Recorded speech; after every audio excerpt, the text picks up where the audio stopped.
এই যে আপনারা এটা দেখতে পাচ্ছেন, এটা হচ্ছে একটা রাফটার অ্যাঙ্গেল স্কোয়ার।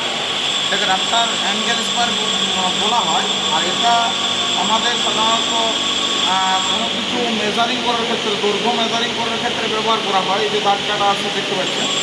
আর এটা 90 ডিগ্রি কোণ মাপার জন্য ব্যবহার করা হয়। যখন আমরা কোনো ডেস্ক বেঞ্চ বানাই অথবা কোনো আমরা বেড বানাই, তখন তার যে চারটা ডেস্কের বা বেঞ্চের বা বেডের যে চারটা পায়া থাকে, সেটা 90 ডিগ্রি কোণে আমাদের বসানো হয়েছে কিনা, সেইটা আমাদের সোজাসুজি 90 ডিগ্রিতে আছে কিনা, অর্থাৎ এক সমকোণে, সেইটা মেজার বা চেক করার ক্ষেত্রেও ব্যবহার করা হয়। আর তার সঙ্গে সঙ্গে এগুলো মেজারও আমরা দৈর্ঘ্য মেজার করতে, অর্থাৎ দৈর্ঘ্য পরিমাপ করতেও ব্যবহার করি। এইভাবে আমরা বসাই ওটাকে, এইভাবে আমরা বসিয়ে সেটাকে ব্যবহার করি।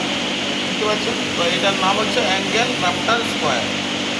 ধন্যবাদ।